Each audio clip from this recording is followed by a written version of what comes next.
Hi.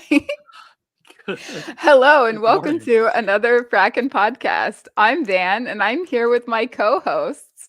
Marty. I'm Joseph. If you are joining us for the first time, welcome. If you are tuning in again, thank you so much. We're so glad to have you back. Today's episode is We Don't Need Roads, and we will be discussing time travel. Um, we picked some really fun things to talk about today. Now, before we get started, I would like to clarify that we only picked two movies or episodes each. So we will almost definitely be missing your favorite time travel episode and or movie. So if you have a problem with that, go back in time and tell us what you want to hear beforehand so we can work it in. That was Yay. good. I like that. So I'm going to put up a title card so that Ooh, we're I have. starting with Joseph's two picks, Ooh, okay. aren't we? We are. We are. Do we call you So, out now before we start about how you picked them We should. yesterday and you Yes. picked two-parters? okay. Look, I had them in my head. I just didn't put them down on our shared document because I had stuff going on this week. It's not an excuse, except it kind of is an excuse. I'm just Yeah. saying. When I'm I just realized saying. it was two-part episodes, I was like, I'm gonna be up late. I'll be up late. Yeah. I was up late last night. It's fine. It's fine. And they're two really, really good episodes. Like, I'm They not are. saying you didn't pick great ones. I'm just saying, like, a few days warning would have been great. It would have been. Okay. So let's start off with first episode that I picked was actually Star Trek Voyager's Future's End. So that's season 3, episodes 8 and 9. Again, I picked two-parters, so I kind of cheated, You but did. I kind of cheated. Kind of. But it's the same story. They're not separate episodes. I figured cheating was okay. And it starts off with, I think it's, what was his name? Is it Branson? I can't remember. Braxton. Braxton. Captain Braxton. Branson's like Futurama. I don't know what I'm thinking. Captain Braxton appears in this temporal anomaly and proceeds to try to destroy Voyager because he has proof that they caused an accident due to time travel in his time, which is very near the Discovery time period, by the way, shortly before Discovery. Wibbly And wobbly timey wimey. very timey-wimey. And starts shooting this temporal beam at them to try to destroy the ship. So they do some technobabble and they're able to repulse him, and they get pulled into this vortex and get sent to Earth 1990s, which they absolutely did not dress for. I loved the outfits though. Their outfits are so amazing. It's so hilarious. But then, like, if you think back to like the early '90s, I mean, we were dressing like complete psychopaths back then. So Oh, they absolutely. they kind of worked. It worked for me. It was amazing, and let me just show this. So yeah, loopholes. I am all about the loopholes. What can I say? Two-part episodes. But okay, so this is one of my favorite Trek episodes. Non-serious Trek episodes, kind of serious, but not super serious. There's a lot of comedy around it, and it kind of opens up. The time ship crashes in like the 70s, and the villain of the episode, which what is his name?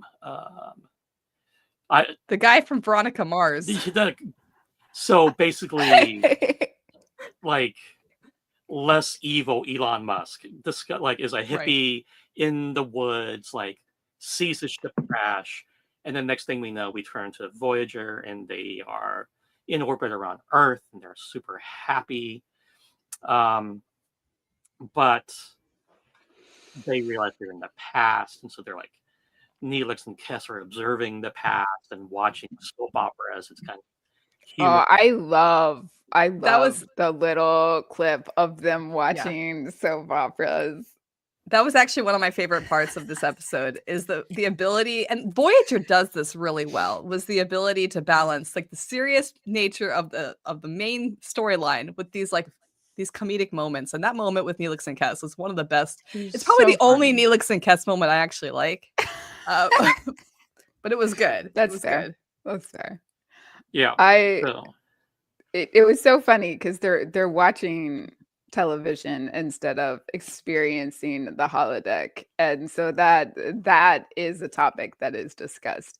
But it's so funny because they're watching a soap opera, and I'm just like, yes, how fascinating would that be for somebody who had never experienced it? But also, how does it stands up today? Because when I think back to the 90s, everybody was watching soap operas. Like everybody's mom was like tuning in on these soap operas. And like people aren't really doing that nowadays. Or if they are, they're not really talking about it. But back in the 90s, everybody was talking about it. Was the thing. I remember funny. Whenever I would stay home sick from school, I was sneaking soap operas. I would never talk about it. But yeah, I feel the entire experience was so humorous to me because like they're trying to observe the culture of Earth and what's going on, and they pick soap operas. It's like, oh my god, the vision you have of humanity based on soap operas alone is just like that's just so humorous.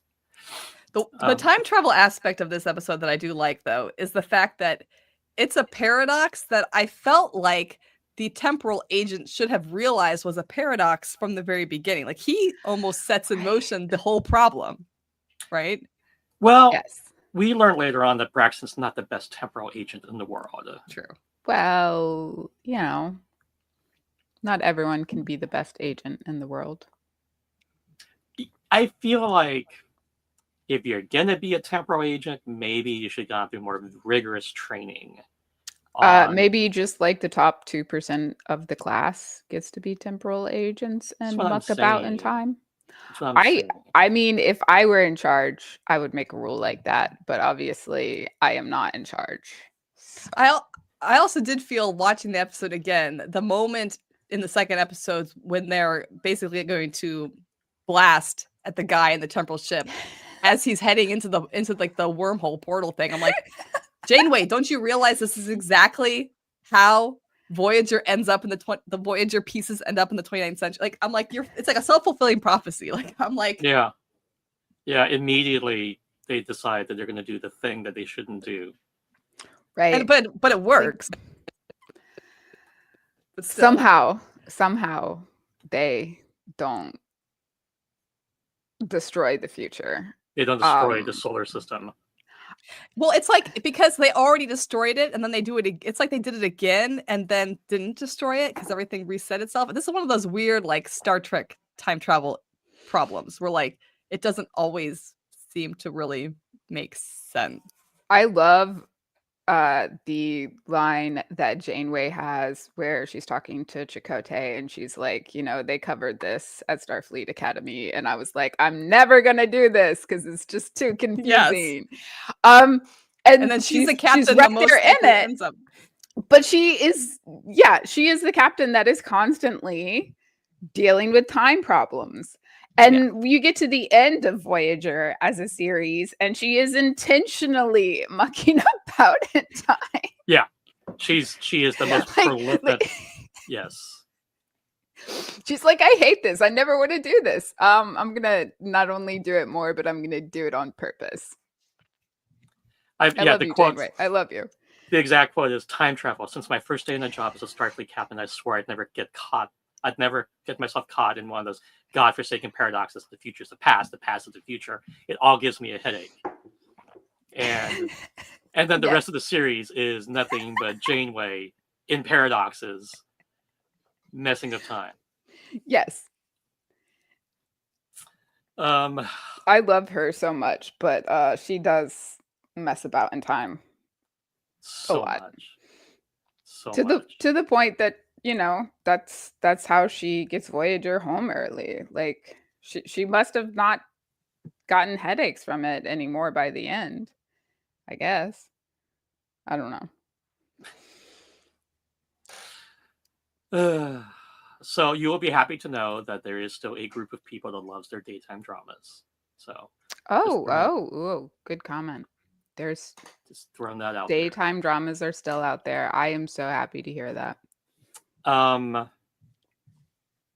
okay, so this entire episode is about um, Henry Starling is the hippie who discovers the time ship, and he basically takes the technology and he uses it to jumpstart the computer revolution. So microchips and all this technology that in the 90s we were very used to, right? So like the beginnings of the internet and everybody having their own personal PC. Instead of it being Steve Jobs, it's Henry Starling. And That's what his name. That's right. Woohoo. Henry Starling. I had to quickly Google the name because it was like tip of my head, but also didn't sleep really. I had hiccups all night, so it was quite disastrous. So he takes his technology and he basically is just this greedy capitalist, right? So it kind of like the hippie from the 70s turns into like this mega corporate psychopath, basically. Because he understands that this is a ship from the future. He understands that somebody from the future at some point is going to be like, oh shit, we should go to the past and pick up the ship. Of course, they never seem to go back to the past right when it lands. They always like give you 30 Right. years to develop your technology or whatever. Um, You know, the Starling character was interesting to me, and I know we'll get to this a little bit later, but the other Star Trek episode that we've chosen to talk about today, it felt like a prelude to that other character in the other episode we're going to talk about. So I thought that was quite interesting. oh, you know This that idea, is this idea true. of these greedy corporate businessmen in America trying to like control everything for themselves. And I love how that's a through line in Star Trek up until the collapse of Earth, essentially. Yeah, the Yeah. collapse of the Earth during the eugenics wars that Yeah. happens 6 months, 8 months ago. Anyway, so um, I picked these episodes for a reason. I Yeah. love this quote. Captain's getting the things they struggle with: chainwave time travel, Picard, and a ship with kids. Yeah, that's a Yeah. good one. It's kind of true because, yeah, they basically end up with things they never expected. You know, in Enterprise, a Vulcan first officer for Captain Archer, when he had this huge prejudice against Vulcans, and Deep Space Nine. I mean, I feel like basically, You made him. We made him the prophet. yeah, I was gonna say it's the yes, religion. It's the religion in Like that one. yeah. he's not religious, and yet he is the mouthpiece for an entire religion. I feel like that was his, Mhm. without a doubt. That's a good point. Okay, so our brave crew beams down to the planet, to Earth, and they're trying to find any sign of the time ship and figure out how they can go back to the future. Which yeah, they end up finding Braxton homeless. He had been basically institutionalized and been in and out of psychiatric institutions for like the last 20 years because Starling basically had him committed and they pumped him full of primitive pharmaceuticals. So he was not in his right mind. He was basically in an alley drawing out like temporal physics, and everybody thought he was just absolutely insane. And they realized that somebody had taken this time ship and quickly realized, because Braxton told them, it was Henry Starling. And so the entire episode's them basically trying to figure out where this time ship is. And Sarah Silverman is in this episode for some reason as an astronomer. And So believable. I loved her in this episode, though. So my problem with this episode has always been her, but rewatching it again this morning, I have to say she pairs with Tom Paris so well, her character, that it makes up for it, the unbelievability factor. Like, because her and Tom Paris, I actually kind of feel bad that he had to leave her. Yeah, like, they were oh. pretty cute. Yeah, they They were were kind of kinda cute. Also, it reminded me of Voyage Home, where Kirk is,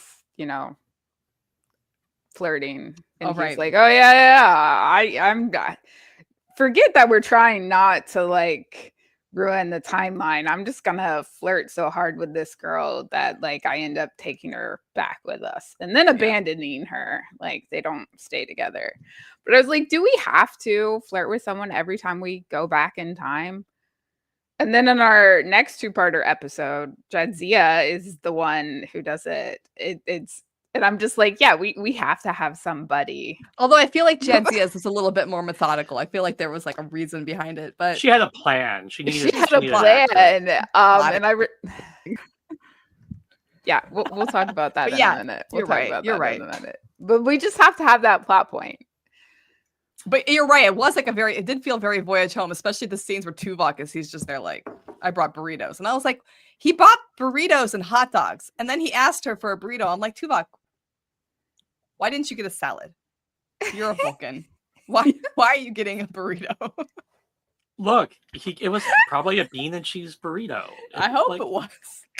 Well, I hope and I hope He's not. Vulcan. He would have known. He didn't ask for the hot dog, right? That would have been very obvious. That's true. This is before like Impossible dogs and stuff like that. Which I have never tried an Impossible hot dog, and I don't know that I ever will. Anyway. I mean, fake meat hot dogs aren't that bad. I'm just saying. I've never. They're really good at fake meat now. Well, no, I mean I've had the Impossible burgers and I'm okay with them. I just have not tried the hot dog version. What is We an are really impossible food? What does this mean?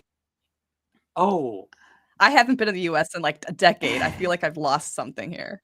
so there's missed two, out on something. So it's meat that's made out of not meat.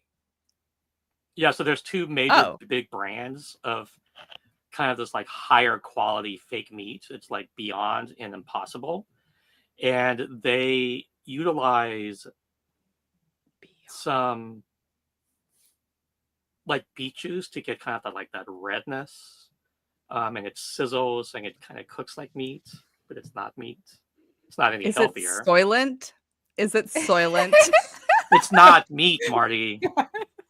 It's not people. That's what they said. That's what Soylent Green said. It's not meat. It's Soylent Green. I mean, all right. Look, I'm pretty sure it's not people because rumor has it people taste like sweet pork and it does not taste like sweet pork. So just leaving that out there for you. I've never had people. I'm just saying what cannibals have said. I'm taking notes for my next book over here.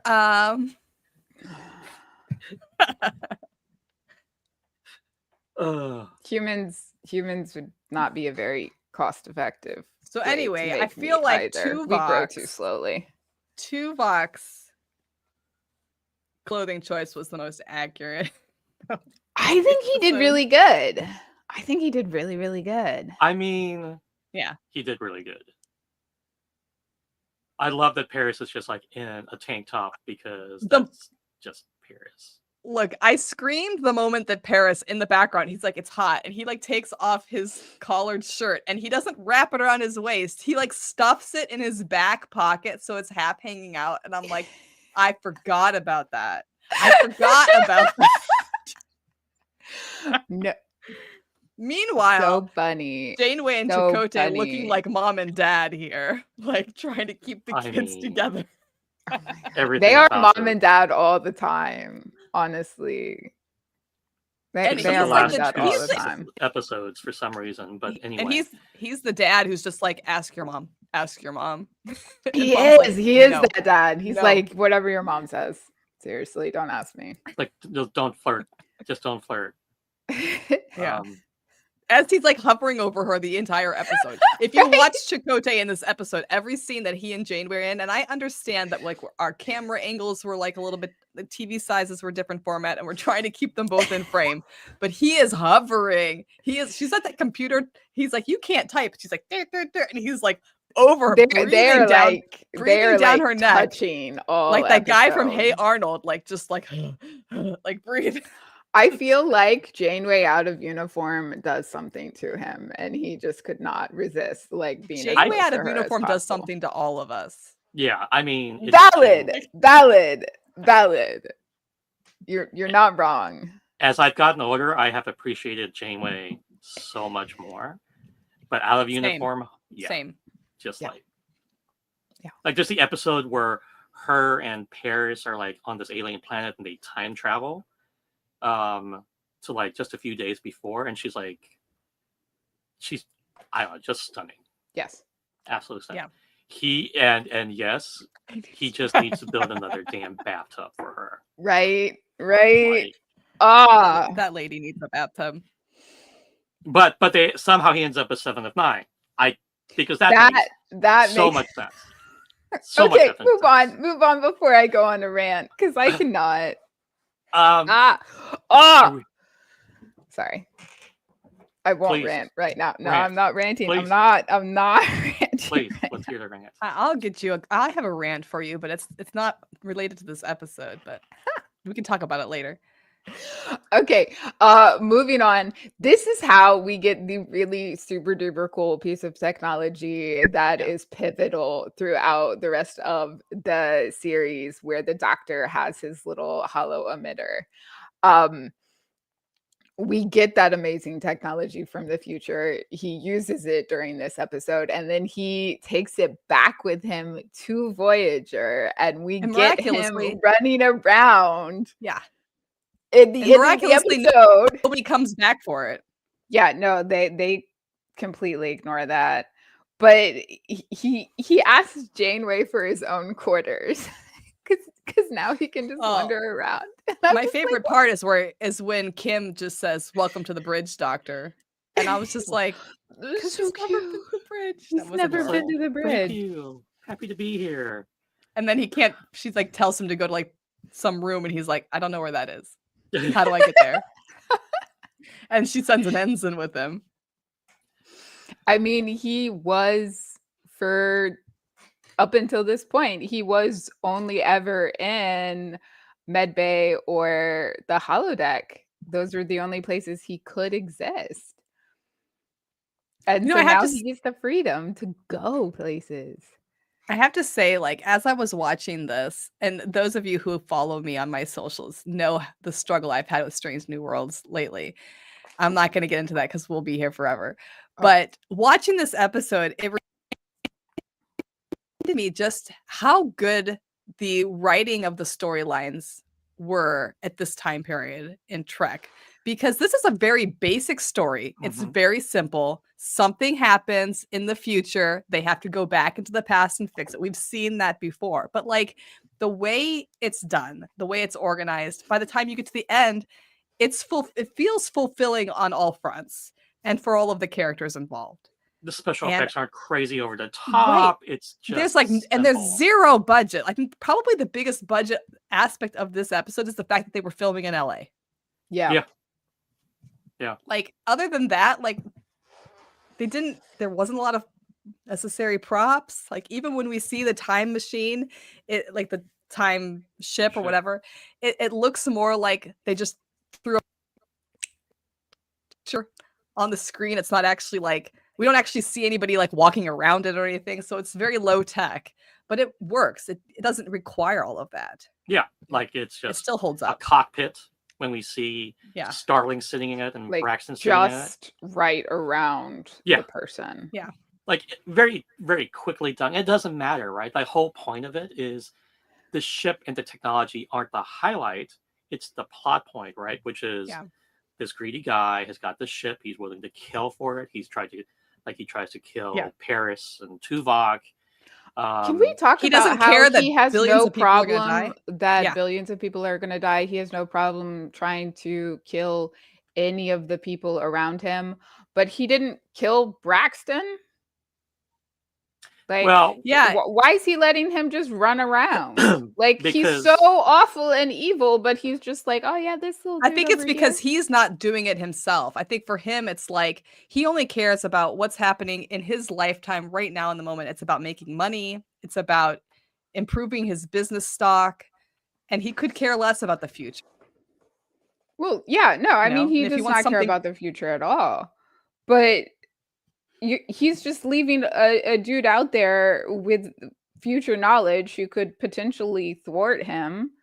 And I'm because this guy's like, been filled with drugs and he's harmless.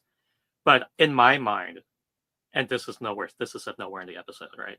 In my mind, he's keeping him around in case he can use him for access to something else. yeah, that makes sense. That's the which only would reason. be more easily facilitated if you had better control of him and he wasn't wandering around homeless in LA, potentially getting picked up or hurt, or uh his brain addled Yeah. even more by pharmaceuticals. Like, he's not useful now.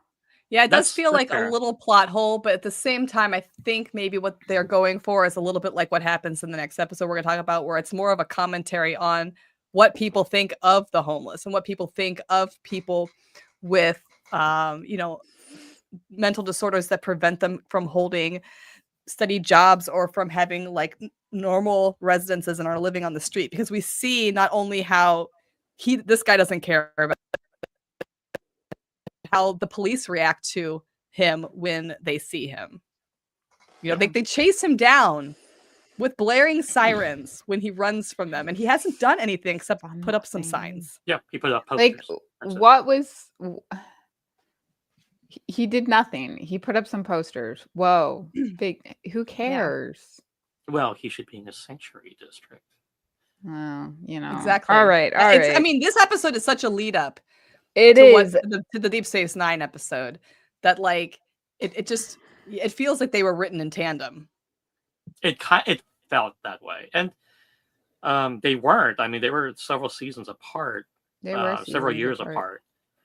But I think I wonder how much overlap there were in writers or editors, but I I feel like assume there must have been a whoever wrote the discussion. second one definitely had watched. I Yeah. believe Deep Space Nine came out first, yeah, so I Deep Space feel Nine came out like first. it was watched and analyzed before Voyager was written.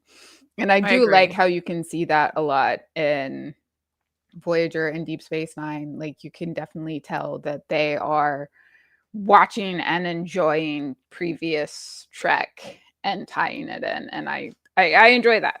And it's not like a huge direct tie-in where it's like, oh, we're gonna drop this name. Right. It's No. here's this fun plot point. Here's this subtle nod.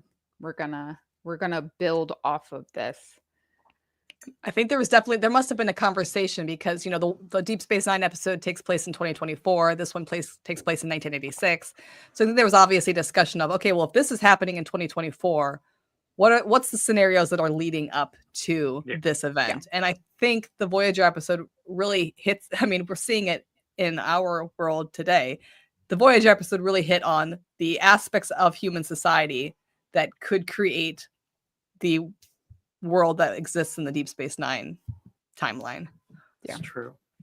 And one of the big things of there is just a criminalization of the poor, the unhoused. Like we say homeless, I think unhoused is the right phrasing. But it's we see how they're treated, right? He's villainized. He's treated like a criminal because he's just poor. And that takes us, and I'm going to move on because it's time. This takes us to Deep Space Nine, season 3, episodes 11 and 12, past tense, parts 1 and 2. So what happens here is essentially the Defiant is tasked with going to Earth to some conference or something, and there's some sort of chromaton emission into the ablative armor. So when Cisco, Dax, and Bashir try to beam down, they never materialize in Starfleet. They materialize in the past, 2024, Earth, San Francisco. And something causes them to be knocked out, and they're like basically asleep on the street. Now Dax actually materializes just below the other two in the subway. And so she is kind of out of view. And these basically police officers walk up to Cisco and Bashir and arrest them for being vagrants on the street. And that is against the law. And so they're brought to this sanctuary district. There's commentary about the economy. And essentially, if you're poor, can't have a house, can't pay rent, you're put into this district where you're provided everything you need, quote unquote, and you see how they're treated. Out of sight, out of mind is essentially what they're doing.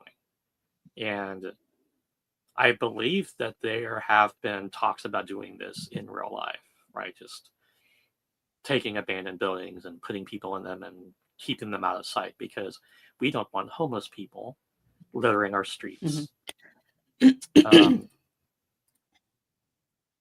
So these are the officers who have basically taken Cisco and Bashir to the sanctuary district. And so it's important to note that this is one of those very important points in Earth history where a person named Gabriel Bell ensures the survival of some hostages they're taken in this sanctuary district, and basically appeals to the world to end the sanctuary districts and give people the opportunity to work.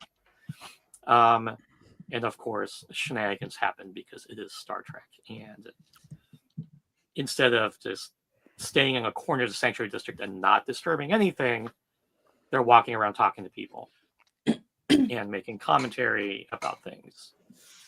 So there's just some really good quotes, like Bashir's asking, why are the people in here, are they criminals?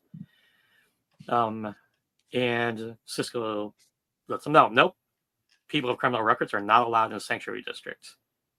What do they do to deserve this? Nothing. They're just people without jobs or places to live. And so they get put in here. Welcome to the 21st century, Doctor, which is really, really relevant. Yeah. There's a small moment in, I think it was the second episode, where the woman who works at the processing center tells that short story about how she helped a woman and she almost lost her job for it. And then they ask her, like, you know, what happened to the woman? And she was like, I don't know.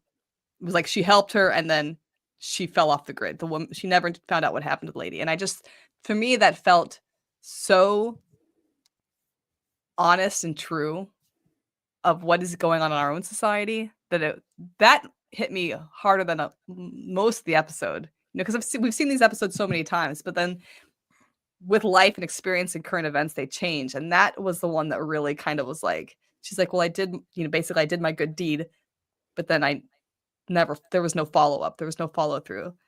Yeah, it was like a good deed for her to feel good about herself. But there's like, do you really care? What are you doing? But also like, would there have been an option for her to even find out if she had tried to find out what happened to this person? Like, probably not. Just being disappeared, essentially, off the street. I mean, that was really, I know, Deep Space Nine was so prophetic in so many ways. Scarily so, to be honest. Yeah. And I appreciate, unlike Voyager, which I think Voyager does for their entire series, they do a good job of balancing the drama and the humor. I feel like Deep Space Nine it's always been kind of like 80% drama and we'll do 20% humor. And I feel like on this one it was even less. And the only humor we really get is Kira and O'Brien like constantly trying to find the right Yeah. timeline and running into these comical moments. It was a lighthearted, like lifting you up during the rest because the rest is so heavy. But I Yeah. appreciate that they did that they dropped the humor level down. This, I feel, so one of the Ronald D. Moore was the showrunner essentially for Deep Space Nine, and he like co-wrote a lot of episodes, and you can tell like his themes are always very prophetic and kind of dark. I mean, he is the person who created Battlestar Galactica, and that entire show is like super dark, but also very prophetic on things. And the quotes here, the writing is just phenomenal. Bashir says, causing people to suffer because you hate them is terrible, but causing people to suffer because you've forgotten how to care, that's really hard to understand. And that's like everything we're living right now. It's people are so disenfranchised in this time period because there's commentary, again, like I said earlier, about the economy. It's hard to get jobs because of the economy. That's one of the things that's said in the Sanctuary District office, right, where she's processing Bashir and Cisco. And, there's conversation that's being had about, how horrible this is and how people are going to die soon because of these riots. And Cisco repeats, I sympathize, Doctor, but it will make you feel any better. The riots will be one of the watershed events of the 21st century. Gabriel Bell will see to that. Now, as they're going about, they're trying to survive in this sanctuary district. Bashir is basically confronted and asks for his food card, and a brawl ensues with basically the ghosts, which are the criminal element in this non-criminal element plays. Anyway, and so they jump Cisco and Bashir, and out of the shadows comes this black man, and he pulls off the ghosts from Bashir. I think he was pulling them off of Bashir, and tries to help Bashir, and he gets stabbed. And Cisco's like, "Oh my god!" Like they run off, they grab his like Bell's food cart, and they take off. The ghosts take off. Cisco's like, "You've got to save him. He wouldn't have been hurt if it wasn't for us." Well, duh, dude. You were walking around making social commentary, and you got yourselves into a brawl. Yeah. So he realizes after looking at this body, this guy dying on the street, that that's Gabriel Bell. And now they have a problem because he's cut away to the future and Starfleet disappears. The Defiant's fine because it's got these chromatone particles around it, but they realize something has changed in the past and they have to go back and get Cisco and Bashir and Dax. So this entire episode's about Kira and O'Brien trying to find them, and basically them trying to survive and handle the Bell rides. And so Cisco takes on the persona of Gabriel Bell. Now, meanwhile, Dax is awakened by this lovely person who finds her like asleep in the subway, and he just assumes that she's been jumped. Have you been jacked? And she just immediately, without any hesitation, plays into that. Yeah. Like she realizes something's very, very off, and just plays into the whole like, oh yeah, I must have been jacked. I don't know what's going on. Something happened. So she does not show any sign of like, oh, I'm a time traveler. Like she's just on top of things. Dax in this episode, I feel like it's really overlooked because of everything else that's going on. But there's that scene where where they're talking about her tattoos, right? Yeah. And Chris Briner is the guy. Yeah.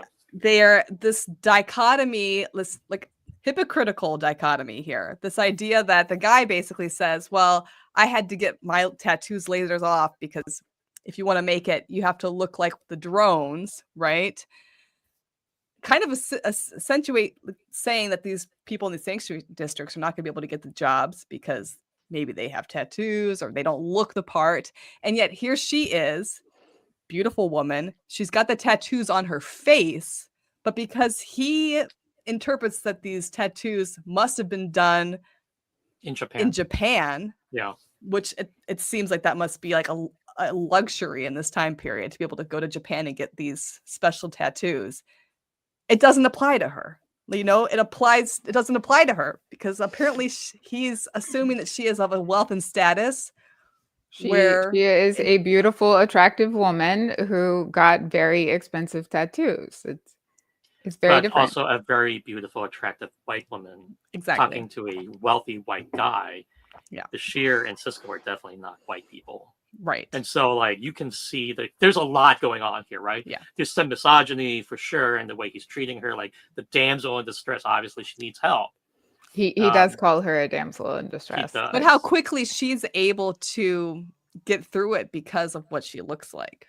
Yeah, absolutely. So, what would be something that would be a negative for Cisco or Bashir, right? If they Mhm. they didn't have tattoos, but if they just happen to have darker skin, right? Right. She's able to just play along, and like he brings her to his office and gives her access to his terminal, and she's able to basically hack her way into the system and create a fake ID for herself and get credentials, and doesn't even say, like, she's just doing all these things and playing along, right? Yeah. But here's the benefit of Dax is long-lived and knows history and knows all of this past stuff. So she was able to just play along and blend in and get what she needed and use the guy to get what she needed, appeal to his vanity, right? Like, hey, we've got to do the right thing. I'm asking you to violate the law to get me into the sanctuary district so I can find my friends, or to broadcast the Bell riots and the demands from the people. And his only thought is, you want me to break the law, but I'll get great profit. Like, I'll get great views out of it. Yeah. And that's all he cares about, right? It's like, he's going to get views. He's going to get money out of it. Who cares about the law? So he's like basically breaking federal law just to profit at this point. We would never see a profit and make a No. pretty girl happy. I mean, definitely a good look into this idea of privilege and how somebody could use their privilege for good or which not. Jetsia does. And Jadzia does. I mean, she kind of forces the guy to for her. Right. He's not doing it for any benefit other than, you know, that he thinks it's going to be a financial gain. But yeah, Dax definitely using it to help everybody out. Yeah, absolutely. And meanwhile, Cisco's making use of his knowledge to ensure that the Bell rides go fine, because what ends up happening is the ghosts are just problematic, and the riots grow and they take people in the center hostage. And so Cisco has to step in to make sure that everybody survives, because the key point to this is, in order, and he even does this with there's the guy with the kid, the white guy who's like, he just looks like a dad, right? He makes him the face of the demands from the center, because, as he says, people need to relate, and Cisco knows. Yeah. Because Cisco's very aware, like, in this time period, they're going to relate to the farther looking white guy. They're not going to relate to the Errol Flynn wannabe with the hat that looks like a criminal, or himself. And I think that's just, it really calls out a lot about society. I mean, in this episode. even the fact that nobody believes Bashir is a doctor until Right. he actually does doctoring. Like, and even then they're kind of like, you know, the fact that they took one look at him and decided there's no way that you're a doctor. Yeah. I mean, there's just a lot. There's a lot in about this this episode. What else is there? Oh, there's one more quote, right? As this is all going on, Bashir looks at Cisco and says, "It makes you wonder, doesn't it? Are humans really any different than Cardassians or Romulans? If push comes to shove, if something disastrous happens to the Federation, if we are frightened enough or desperate enough, how would we react? Would we stay true to our ideals, or would we stay right here?" back where we started.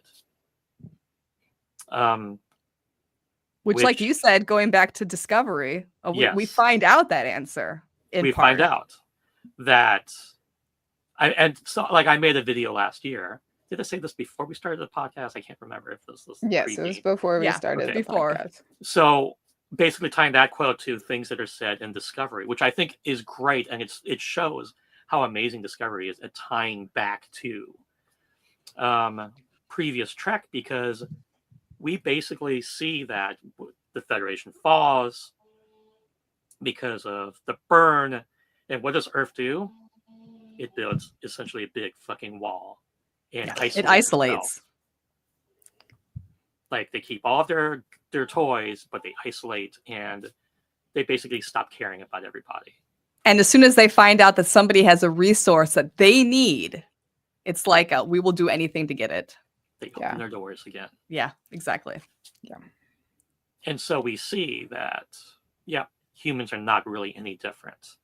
They had the benefit of not having any needs, right? So they could create anything they wanted.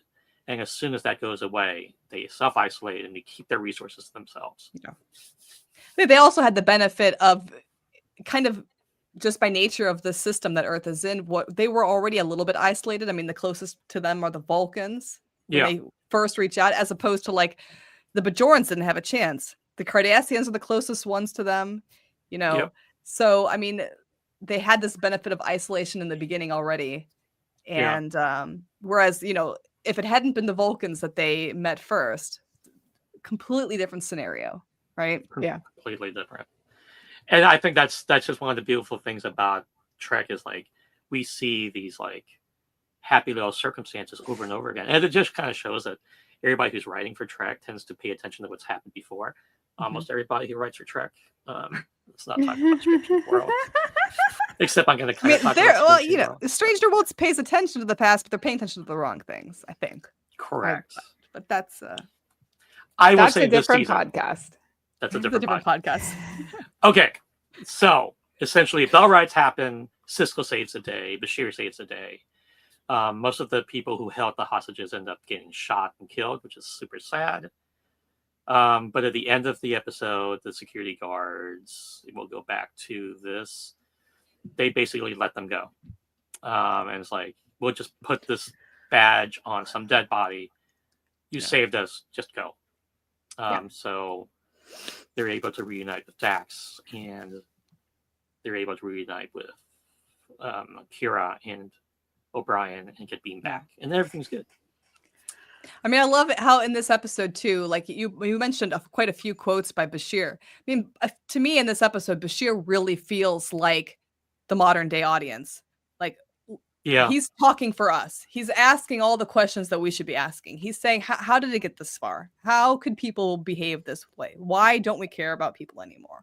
Why are people living like this? And I feel like it was smart to make him the character that did that.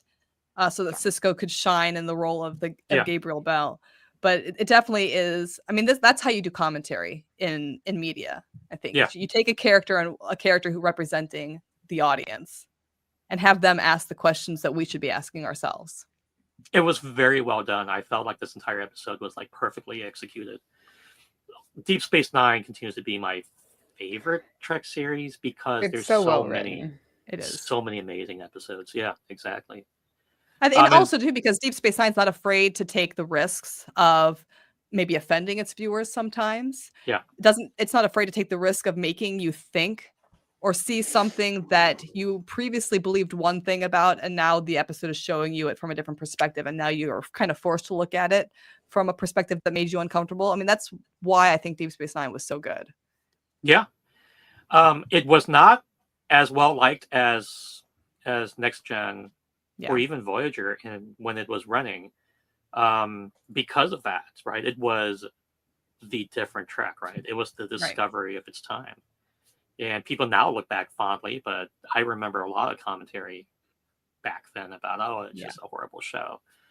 Which is why I firmly believe that Discovery is going to, in the future, we're going to look back on Discovery and say, I mean, that's what we needed in the time. Yeah. Yeah. Absolutely. Anyway, here's a picture of Dax because he can't have an episode without discussion about showing Dax. Her hair is fantastic. I would I like to mean- say that so the guy calls her a damsel in distress, rescues her, and then helps her like essentially save Cisco and Brashear. But he is constantly treating her like a damsel who needs rescuing. And when she finally gets into the sanctuary district and she gets to Cisco, Cisco is like, you need to leave. And he's not saying it from any, you're a woman, you need to not be here because it's not safe. His entire thing is, you're an alien. We need them to never look at the inside of your body. Like if something happens to you and they see your anatomy, that's a whole field of new problems. And I really like that juxtaposition. Like she is being rescued, quote unquote, in both of those and like sent away, like taken away from danger. But for very, very different reasons. And I really liked seeing like we can in the future we can progress and it's different. Yeah. Like Absolutely. Okay. So Ooh. I'm done with my picks. We're done Your with your turn. picks. Now we get to Marty's picks. Oh my Get God, to which one's Marty's first? What are we picks. talking to? Oh, okay. So we're talking about the X-Files. Yes, my love. So if you're a fan of the X-Files, there is one, I'll put it in quotations, time travel episode that everybody loves. It's the episode in season 6, Triangle, right? And I was struggling. Do I want to talk about Triangle or do I want to talk about this season 4 episode, Synchrony? And I watched them both. And the more I watched Triangle, I thought to myself, you know what? I'm not sure that this is a time travel episode, which could be a debate in itself. I don't know if anybody wants to talk about that. But this episode I thought was fun. So this is a Monster of the Week episode. Essentially, these scientists are being frozen to death. We have a guy who essentially has traveled back in time to when he was a young man before this technology has been invented and is trying to prevent the technology from thus being invented, right? And it's just, I love these Monster of the Week episodes with the X-Files because we get to see just the wild ideas that they were able to come up with, right? And this episode was just so cool. Literally. Like, because everybody's freezing to death in this episode.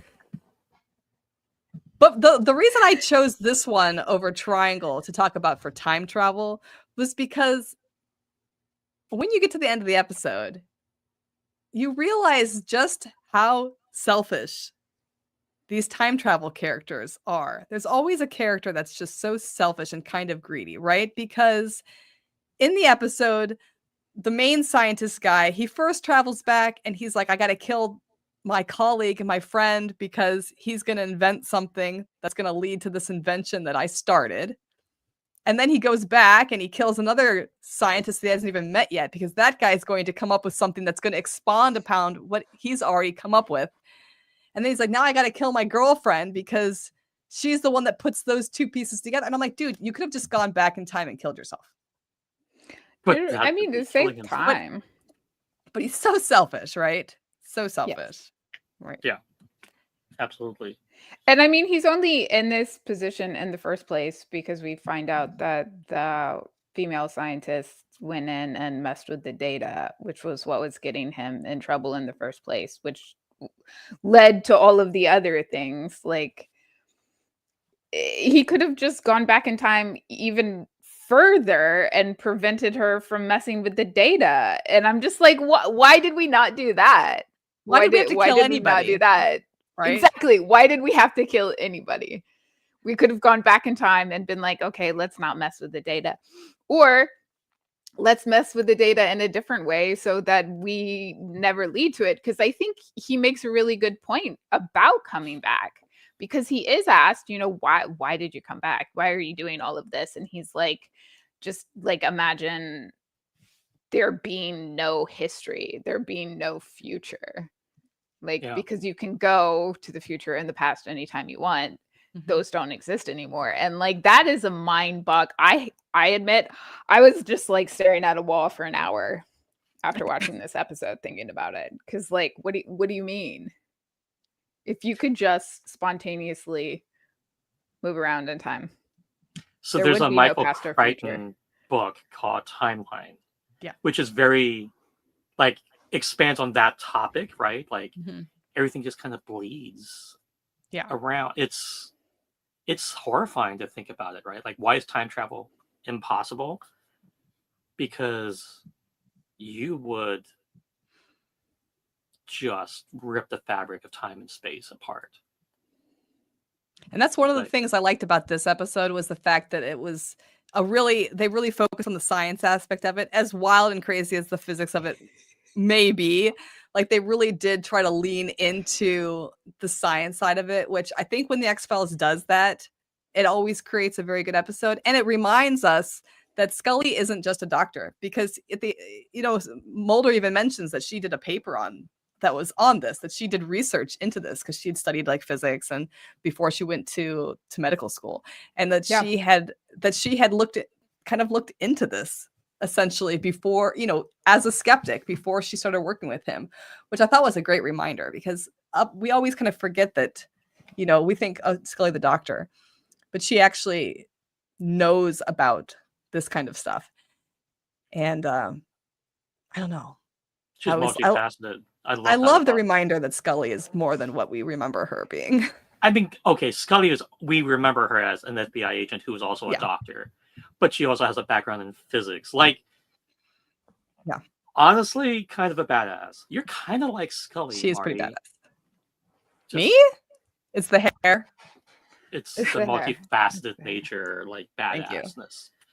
Guys, I try. But coming so from many of you, us- really? Huh? Coming from you, multifaceted. How many random degrees do you have? graduate or undergraduate. Yeah, never mind. We don't need to continue the conversation. My point is proved. I only have 4, so. I mean, technically, I only have 4. All right, it's a race. We're on. Oh my god. I'm enrolling for my 5th. Anyway, All right. I know Anyway, what I'm doing when this podcast is over. Anyway, I hear a noise. I'll be right back. The other thing too that I thought was cool about this episode is because this is the early 90s, right? So we're not super tech, and the X-Files didn't have a huge budget until like later in the 5th season after they made the movie and stuff. And I feel like season 4 is always my favorite, but the way that they did the scenes with the frozen characters and then like the thawing of them out, and I was just like, this was actually quite graphic for this time period. this was kind of graphic. It was. Yeah. And I was also like really impressed by it. Just felt realistic. I mean, I don't know. Well, their makeup crew was working practical. overtime. Yeah. Practical effects were wild on this one, which is impressive, right? Yeah. And this reminds me so much on like practical effects just seems so much better than like just computer generated effects, and for a lot of reasons. Yeah.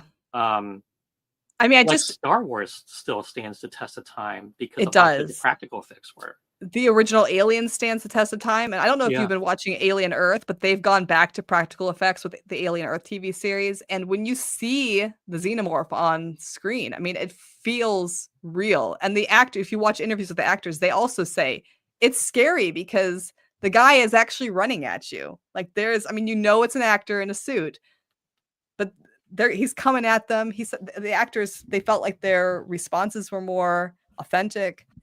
Well, you're not Yeah, reacting to like a tennis ball on a stick. Right. So yeah, and Well- I think the X-Files, they did do a great job with their practical effects. I mean, like Eugene Toombs episodes, like those ones were always super creepy. The Fluke Man. Like, I mean, Oh, they were God. all right. I mean, they were all yeah. And I think the moment at which their budget increased to where they didn't necessarily need to do that anymore is where, for me, it starts going downhill as a show. 'Cause I feel like the same, with Voyager, we talk about how, you know, early on in the season, before they have a lot of money, before like there's a lot of people watching and they have more to spend, they have to make do with what they have.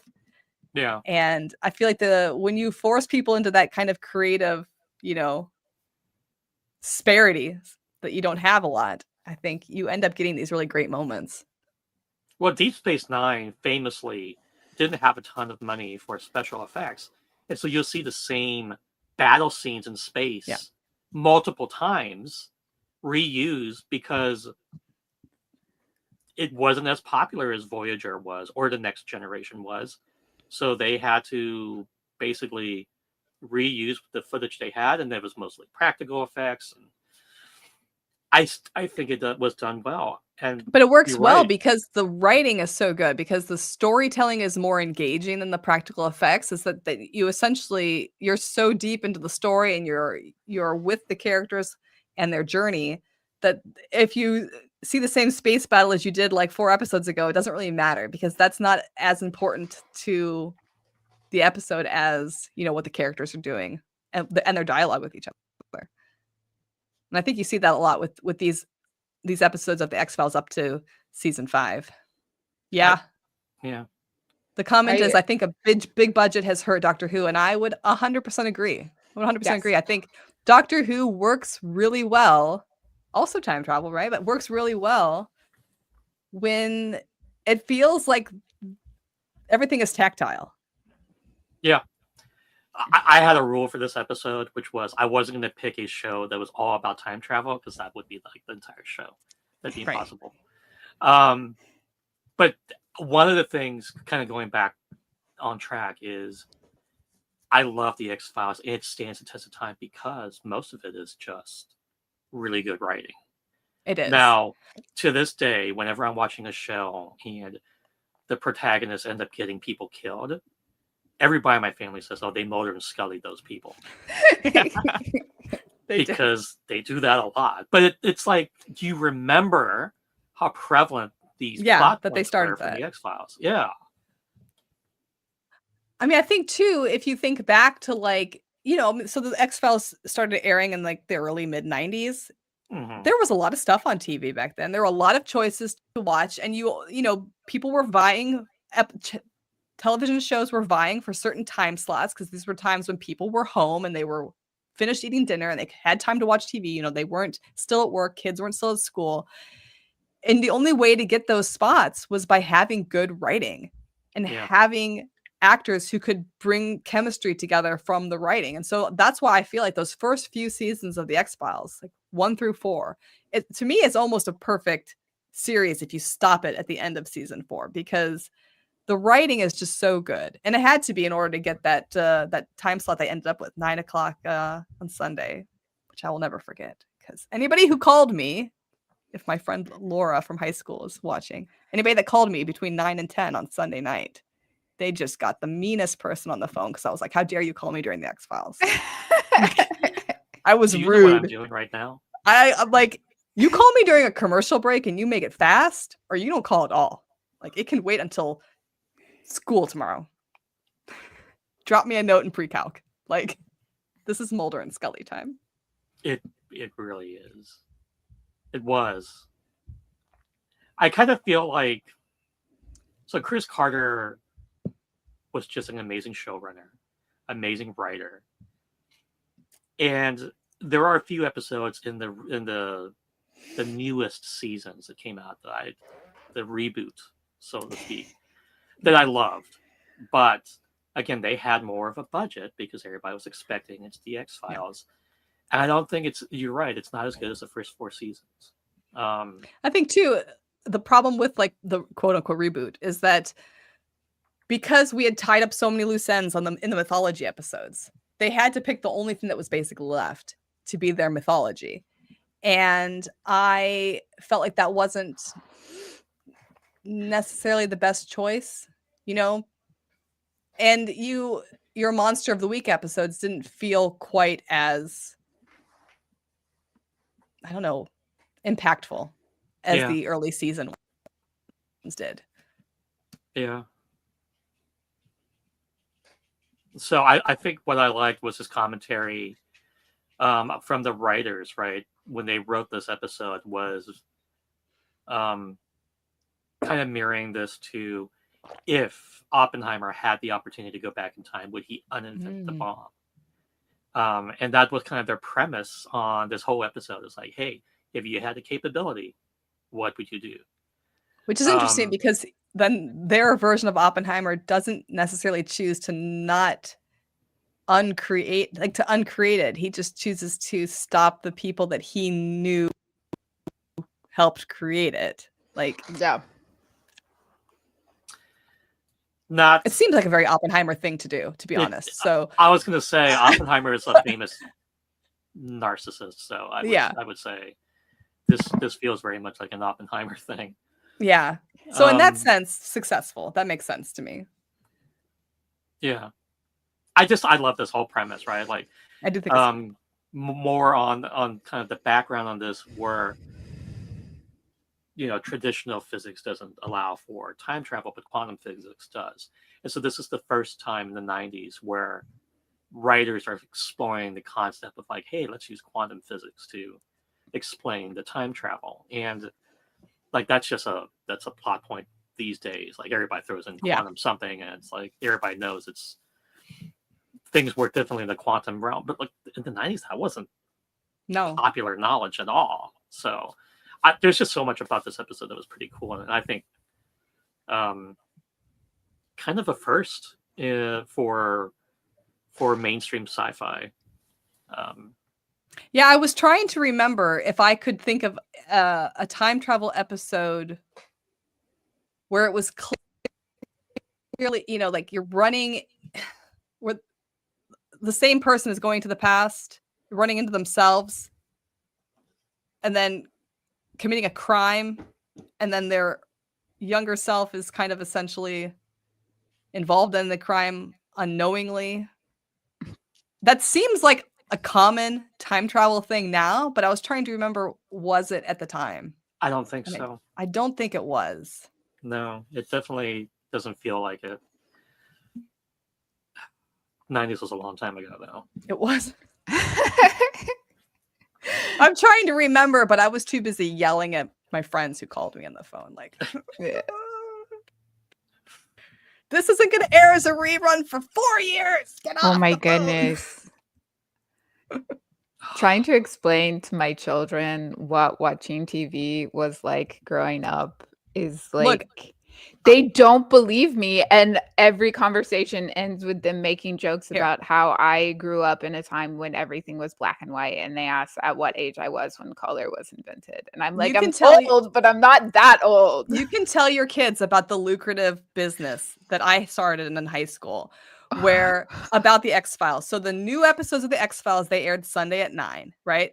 They would rerun old episodes of the X-Files Saturday night at like 7 or 8. Right.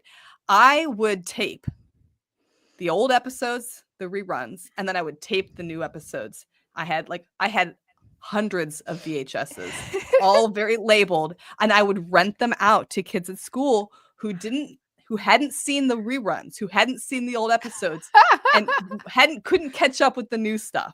So they would come to me and they would say, "Do you have the episode with Jack Black in it or something?" And I'd be like, I got you. $1. Give me $1. Oh my God. You were dealing in sci-fi like drug dealers. I was dealing in X-Files. I love this. I love that every time we have a podcast, we learn some like deep lore about Marty, and it is something completely off the wall that I never would have guessed. Look, wow. Because back then they sold some of the X-Files on VHS, but they would only sell mythology episodes or the award-winning episodes, right? So like if somebody happened to have a rerun of Home, we all know this episode, right? No, I think you filled a very important niche in, your school ecosystem. I'm really happy. I'm really impressed. It's just like every time we have a podcast, you're just like, here, a little lore drop. What? I mean, Marty Got to keep people on their toes. Got to keep people asking questions. I wish I had grown up near you. I just wish to you have had too. witnessed, like, You the So could've I could helped rent me. some amazing X lore. Files. Yeah. You could have helped me like expand my market. Like, I was stuck at this like small high school. I could have like See, branched out. my family recorded Dark Angel and Babylon 5 and then Mm. sent it to our friends, and our friends would watch it and then send the VHSs Look. back so we could record over them. The one time I knew that what I was doing was like that there was a possible future in it. There wasn't, but at the time I thought, "Ooh, this is big." Was working like the side job, and this guy, this older guy, like the manager, found out that I was doing this, and after Dale Earnhardt had his tragic race accident, he came to me and he said, because they used to air the the Daytona 500, whatever. They aired that on the same channel as the X-Files. There were Dale Earnhardt commercials, like not Junior, like the original Dale Yeah, Earnhardt yeah. commercials that aired during X-Files episodes, and I had them. And this guy was like, "I will give you," because he was a huge Daytona fan. He's like, "I'll give you like $25 if you can give me a copy of the Dale Earnhardt commercial." And I'm like, You All right. essentially were Netflix before Netflix was Netflix. but only for I- things I liked, right? Yeah. I feel like, barring the huge legal liabilities of making money off of something without a licensing, Look, I was a child, and I did get that Napster email. I was very scared. Oh my goodness. oh god, the Napster. I'm like crying.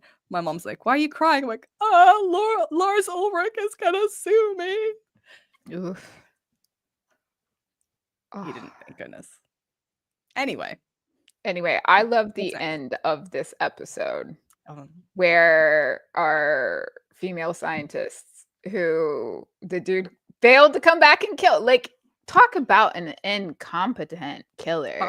final page twist, He right? could have come back and killed himself. He could have come back further into the past. He's talking about how there is no past anymore. So why did he pick this exact time? Why wasn't he earlier? What? So many problems. Incompetent, which is actually a lot of really smart scientists that I know like would make these bumbling mistakes because they're really, really good at one thing. But she lives. And the end of the episode is her like, now I know exactly what happens. So instead of avoiding this, I'm going to do it, but I'm going to do it and not like ruin the world Okay. this time. And the X-Files was so good at these last minute twists, and they only did it on the Monster of the Week episodes, really, like, because they couldn't with the other ones. But yeah, those final moments, so good. It's like, girl, maybe we don't. But no, she was like, yeah, I'm gonna do it. Also, can we talk about her hair? Because like I love that 90s hair. That is her hair was good. back Yeah. now. It is coming back. It is coming back, and I am loving it because it's so fun. You got those fun waves where people are like now just embracing more of their natural hair instead of like trying to make it look a certain way. They're like, oh, this is actually, the 80s, 90s hair. Just this is what my hair does. Anyways, yeah. All right. So now Amazing we're going to talk episode. about my favorite Star Trek episode, which is where Captain Archer and Jadzia Dax make out. Yeah. Can for we a talk huge- about that? For a huge part I of want the to episode. talk about that. What? Roll the picture. Show us the picture. Oh my god. Just Ah! kidding. We're talking about Quantum Leap. This is a leap for Lisa. This is the season finale. I think it was season 4 finale. And Jadzia Dax is in it, and she has a massive makeout scene. I was watching With- this with last Archer. night, and I did not realize that. AKA Scott Bakula. I did not realize who that was. Right? How? I don't know. I was tired. Anyways, Look. I realized who it was. But also Wow. So we For those of start you this who- episode. We Yeah. start this episode on the beach with Yes. like like not even a swimsuit, but like the illusion of what a swimsuit might think about being. Look, if you are a fanfic writer, a shipper of Archer and Dax, this is the episode for you because they have some moments. There is a connection here. For those of you There's a who are lot. not familiar, so this is Quantum Leap. It's about the main character Sam.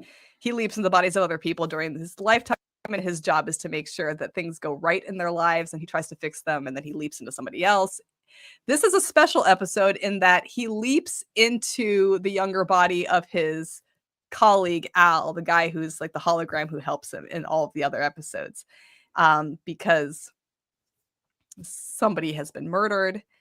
And it's tragic because this is an episode where Sam keeps making mistakes, and because Al is so worked up talking to himself in the future, he's so excited to talk to himself, he's not going to help Sam, and Sam keeps making mistakes and is making it worse to the point where Al doesn't even exist in the future anymore. Yeah. And it's such a good time travel episode because there's multiple aspects of the time travel, and there is a point in the episode where when Al ceases to exist because Sam is failing so bad that he is then replaced with the great Roddy McDowell, Which is and amazing. Sci-fi fans love from Planet of the Apes fame. I mean, the star-studded cast in this episode, right?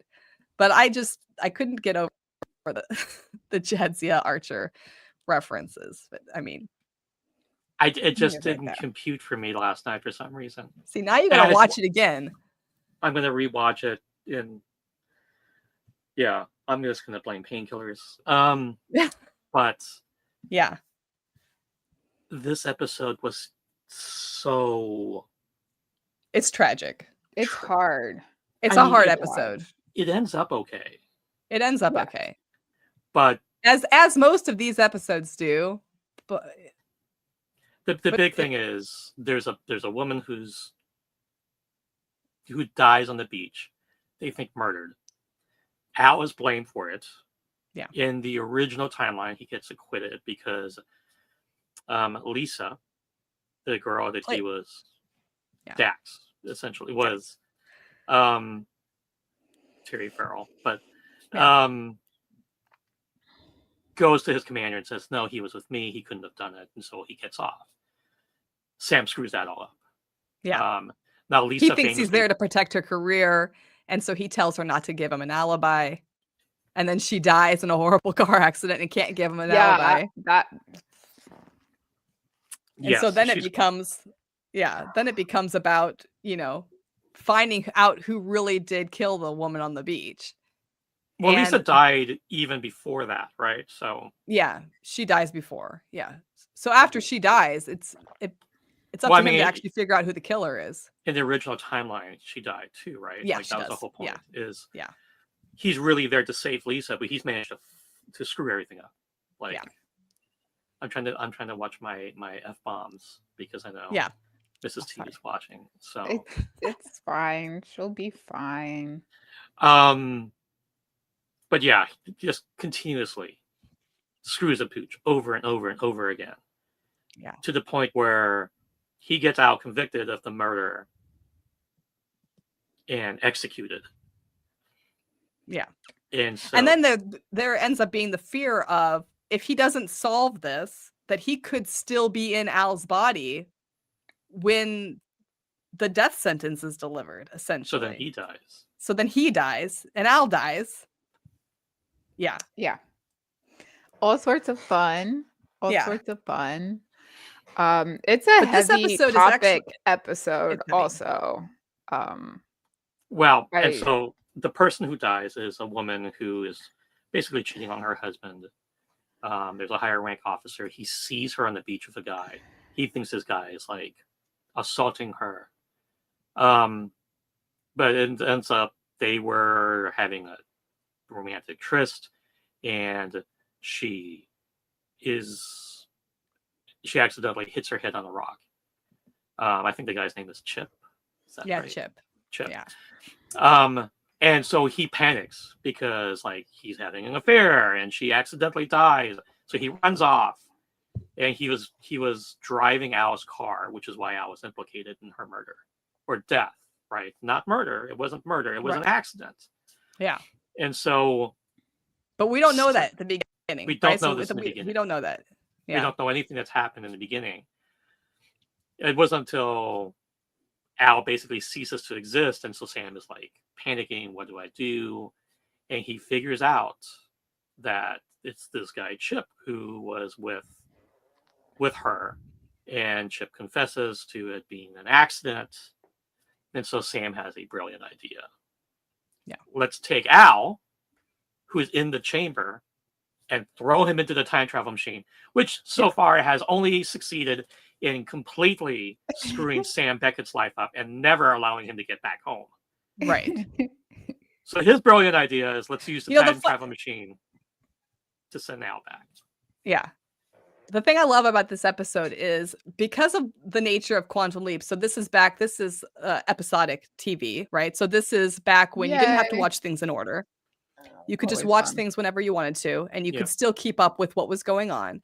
There weren't a lot of episodes that kind of fall back on the main character's history. There is an episode where Sam leaps into his own self. There's this episode, but there aren't a lot of episodes that really like focus on the main characters. It's basically, him saving other people. And the only information we really get about Sam's history and Al's history is in the dialogue that they have with one another. And the one thing we know about Al up to this episode is that he is struggling. He's always struggling in relationships. He's had some great loves. He likes to talk about them like they were conquests. But we find out in this episode, like this here was like a real love, right? And this is basically why Al is the way Al is, because of this event that's happened in his life. And so it's a nice moment where we actually get to see into the characters, and in a show like this we don't normally get to see that. And so that's one of my favorite things about it. I also just think, like, from a time travel perspective, it's a good time travel episode. It's kind of a tricky one because you've got time travel on top of time travel. Yeah. Time travel because travel. Yeah, because Quantum Leap is already a time travel based series. And then we add this extra layer of time travel, which is always fun. And so I guess quantum physics being used for time travel did occur before that X-Files episode, because Quantum Leap was in like 89. That's true. Yeah, that's true. I guess roughly the same time, but this might be close because this is one of the later seasons. This is close to the end, so it's possible that they're lining up real close here. Yeah, but it's just the past. And then the fun thing is, if you watch Quantum Leap, so this episode then goes into it, like when this episode ends, they always show a clip from the next episode. And this episode actually ends going into one of the most famous episodes of Quantum Leap, which is a two-parter. And I thought about choosing it and didn't choose it because it was a two-parter, which I think is also a great no shade, which is also a great time travel episode where he leaps into the body of Lee Harvey Oswald, and it's a two-parter. And it's an interesting take on this idea of time travel, of whether or not certain events in time are fixed, whether or not you can actually, whether time travel would allow you to change certain things in the past. Because he jumps into Lee Harvey Oswald thinking like maybe he's there to stop, the assassination of JFK. And then of course, everything he does ends up following in line with history. So I'm just going to throw up this picture. Sorry. Amazing. Look, I am a Scott Bakula fan, and Quantum Leap is the reason why I always have to give Captain Archer in Star Trek some grace, because I know that one day Sam Beckett's going to leap into Archer and help him out and make things right. His life. Sam Beckett would never have allowed Porthos to pee on that tree. Oh my god. I'm ready to rage again. You just want me to say fuck Archer. Look, you guys have heard about the potential new Archer series? And I hate every aspect of it. Yes. I want it I so don't bad. want it. I don't want it. I Do want not it give me so badly. I want it so badly. In fact, President Archer. my don't want biggest beef I don't want it. with Enterprise is that there is an episode of Enterprise with both Scott Bakula and Dean Stockwell, and nobody says "oh boy," and they don't like have any scenes together. Like it bothers me because I'm like, this was a perfect moment. You guys had the opportunity and you didn't take it. I mean, low hanging fruit, I know, but like they should have. It bothered me too, to be honest. That bothered me too. Because I was Okay, waiting the entire episode. I'm like, not one reference. Look, are you, I are you even effing think- kidding me? I even think that there was an "oh boy" reference in Battlestar Galactica. I think I remember that. Yeah, there and, was. And they couldn't throw it into Enterprise like when they're both there. I'm like, come on, guys, level up, right? I mean, I will this only is a great time accept. travel episode. I will only accept a President Archer Trek series if they undo the death of Trip. Ooh, I don't think that we can undo the death of Trip. see, it's hard because I'm kind of a Trip hater, and I know that's gonna hurt you guys. Listen, Trip is not my favorite, but love like Trip. killing off Archer's boyfriend is rude. That's true. Um, That's true. Because there was They potential should for a have been poly in there. game. They should have been in game, It should and I have been a will, I trio will stand by ending. that. Yeah, it should have been a why choose. I don't look forward to the show because I don't like that we created a character as the president of the Federation, as like the building block of the Federation, who was so spectacularly terrible as the captain. And then we have Saru in the future, But and maybe he's better Discovery, as a like president. modeling himself off of this guy, and like the computer is saying how he is like one of the best captains ever in Starfleet, blah blah blah. And I'm just like, he let his dog be on a tree, guys. Van's he let like his the dog be on a propaganda. tree. The Starfleet propaganda has gone too far. I mean, What? the only reason he was even captain is because his dad was Here's a Nepo the baby. guy. He is a nepo baby. He is a nepo baby. And the Vulcans were right. We were not ready, because if that's what we were sending out into the universe, we should have just sat down and waited a decade or two. Okay, we are off topic. I'm Archer hating again. Come on, guys, make me focus.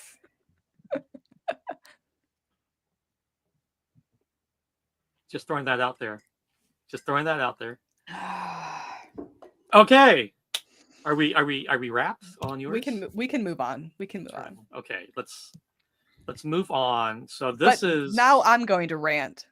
Okay, first Now I'm off, gonna rant. before you start ranting, In the Shadow of the Moon is a movie on Netflix. It's a Netflix original movie, and I would like to preface Obviously. this all by saying the two of you watched this with the knowledge that it was a time travel movie, because I picked it for this. You knew before starting it that it involved time travel.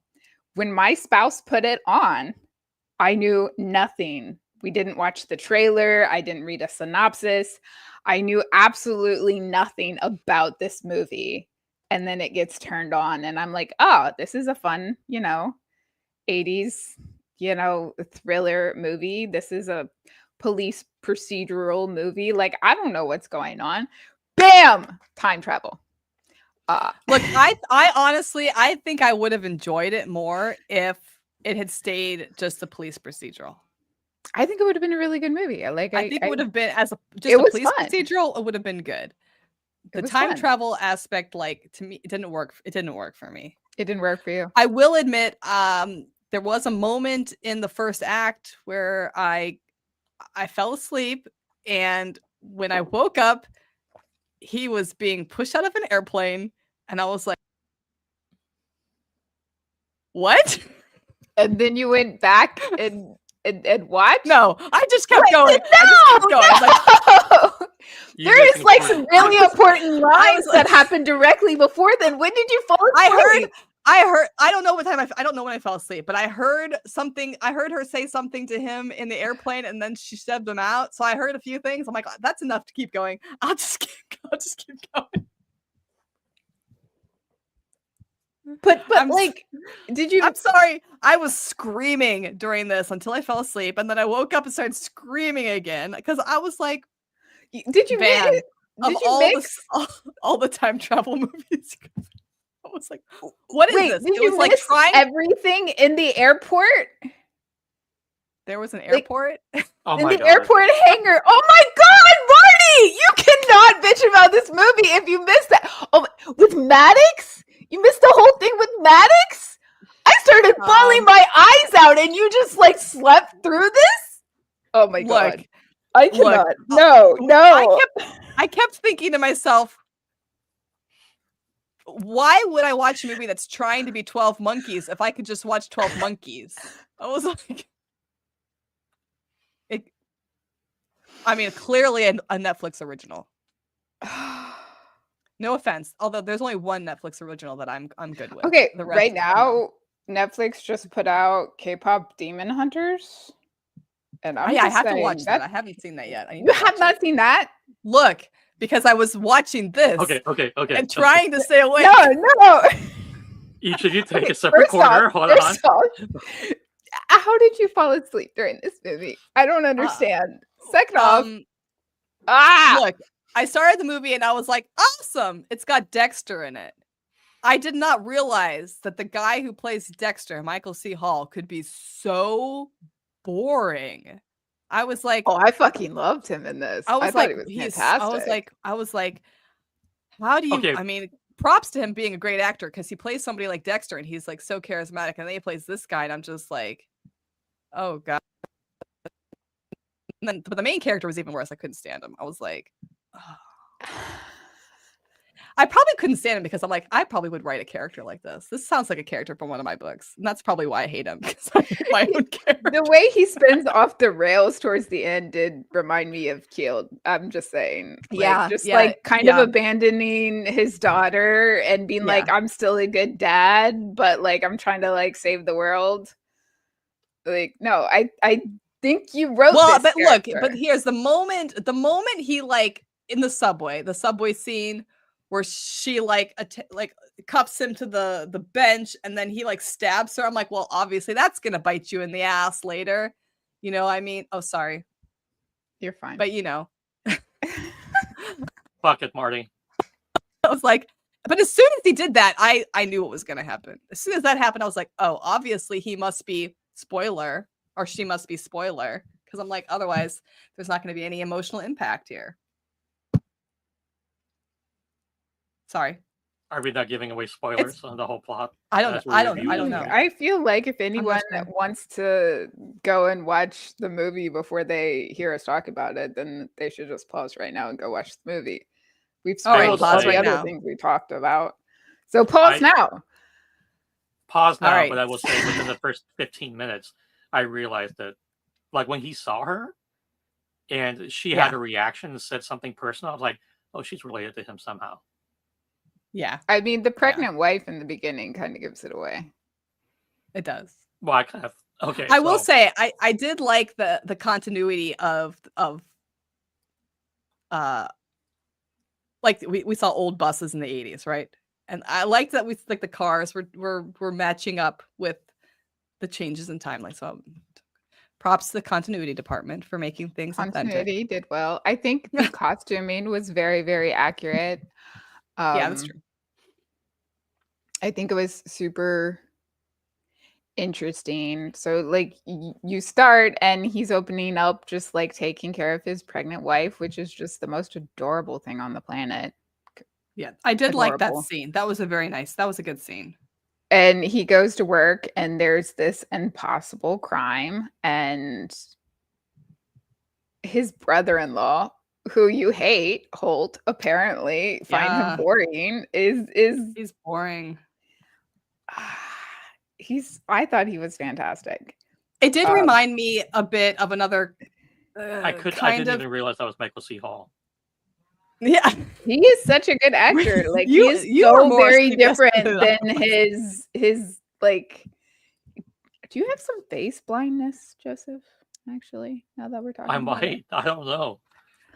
It reminded me a little bit of the TV series based on the book The Shining Girls.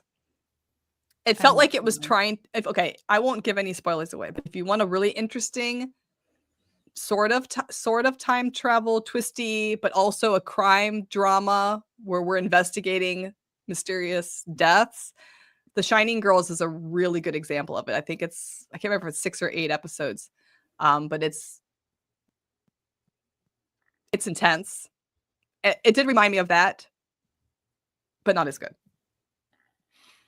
Okay, so It might have been a little bit better if you hadn't fallen asleep and missed. It might have been better if I hadn't fallen asleep. It might have been better if I hadn't known it was going to be a time travel oh, thing. that is my placebo. I did like the mustache. I did The like his mustache is mustache. really fantastic. So the plot of this is every 9 years, the main character encounters a time travel, and he is going forwards through time, but each time he sees her is right before he saw her previously. She's going backwards through time while he's going forwards through time. So if you watch in the hangar at the airport, there are key things that happen that she references later previously in the subway, where she's apologizing for Maddox, who you didn't fucking see die in the hangar.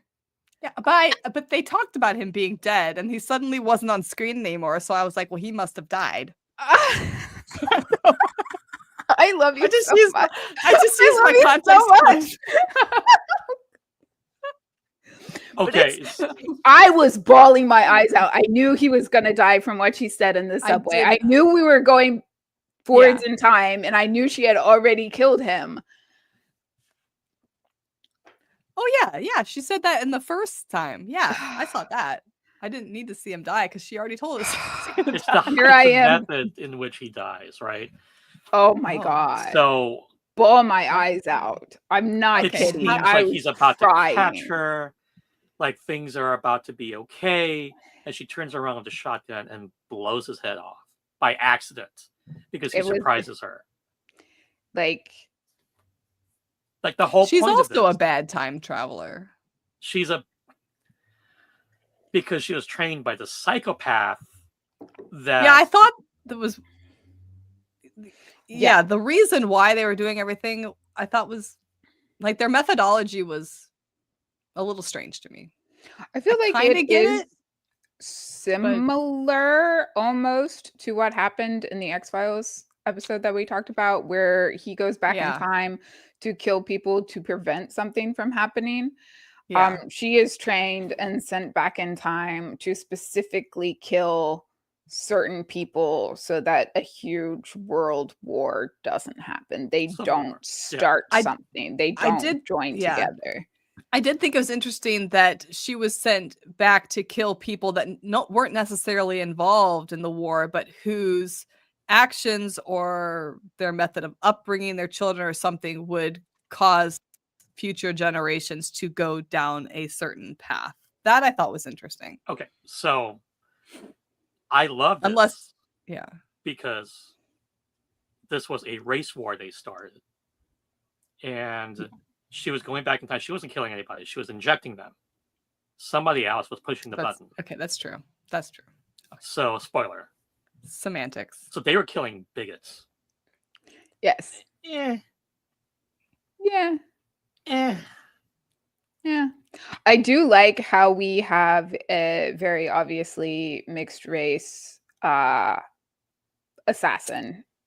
And then it isn't until like the very, very, very end when she is technically born that the star of the show, Thomas, actually like hangs out with his daughter, who he should have hung out with way more anyways, and meets his son-in-law, and his son-in-law is black. And that is like when the movie tells the audience, oh, guess who this is? Guess who this little girl is? I thought You that know, was very interesting how they did that. it felt to me that they were trying to do what the Predestination movie did. Have you seen that with Ethan Hawke? So this, I won't spoil that one because if you want to watch it, wild spoiler. But Predestination, it tries to do something similar, or it does something similar to this one. I think it pulls it off a little bit better because the surprise is so shocking. But if you liked this one, consider watching that one. And then I tell don't me know. what I might fall asleep you might fall asleep. and miss something I don't. important. Well, yeah. If you did fall asleep, you probably would miss something important. I will say this. This was not my favorite. This was not my favorite time travel movie. It is I not didn't the mind best it. time travel movie. I just thought it was one that, not a lot of people have seen or heard about. That's true. I hadn't And I seen thought it. it was fascinating. I like it when we see people going in opposite directions through time. Yeah. I find that Yeah. fascinating. I love when they do that because the writers had to sit down and like go through these That's hard. timelines That's and write hard it to out. write. And this is Yeah. hard to write, and they did it, and it makes sense. All right. We'll give them props for good bones. I will say this. And the acting is so good because you found Holt boring, and we know that boring. actor can He's play. not boring. He's not. He's Right, not. no. He is doing so well. He is amazing. All of the acting I in did here like found I did rather like good. I did like this not real twist, but sort of twist that he ended up raising the daughter. That I thought that was an interesting change because it opens with everybody complaining about Holt. Oh, he's an asshole, he's a jerk or whatever, but then he's the one that ends up doing the good thing, the right thing. He ends up raising his niece, and she turns out to be an incredible person. Like, I will say this. When this whole thing started, I knew like the assassin was related to him, but I low-key thought that it was actually his partner cheating with his wife. I thought that too. I had that thought as well for a moment. For a moment, I was like, I did. "What?" Yeah. And then I was like, oh no. Which it's that obviously could a have white been baby, so it's that got to could be a have granddaughter. cool. Yeah. But all in all, not a bad pick. It's just not my favorite of all. oh, time. I'm not saying it's going to be something I rewatch frequently, but I think it is fascinating and well written, and I think that the actors do a phenomenal job. Yeah. In their respective roles. And I do think it is a good example of time travel that we haven't seen in some of these other episodes and things, because it's something that you require a movie length to have this like this dual timeline of opposite directions. You can't really pull that off easily in like a 45-minute episode of a TV series. Yeah. And what we didn't discuss, what I really liked about this is like this person Rao sees this happening, and this leads him to create the thing that allows this to happen. Yeah. So as this is all going on, he realizes this person's time traveling. So Rao's a scientist who develops the thing that's being injected in people, which is like a time-based weapon, essentially. Yeah. So like he can decide in the future to kill these people.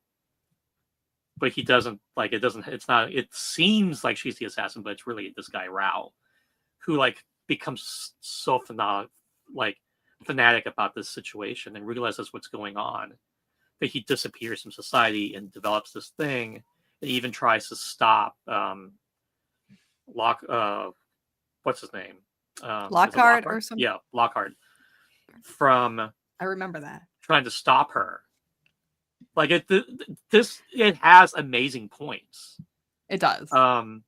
It's just it was weird. It was a weird watch. I wasn't expecting it. It is weird. So I do like the pick. It kind of blew my mind last night. Anyway. I'm just saying, it was a good pick.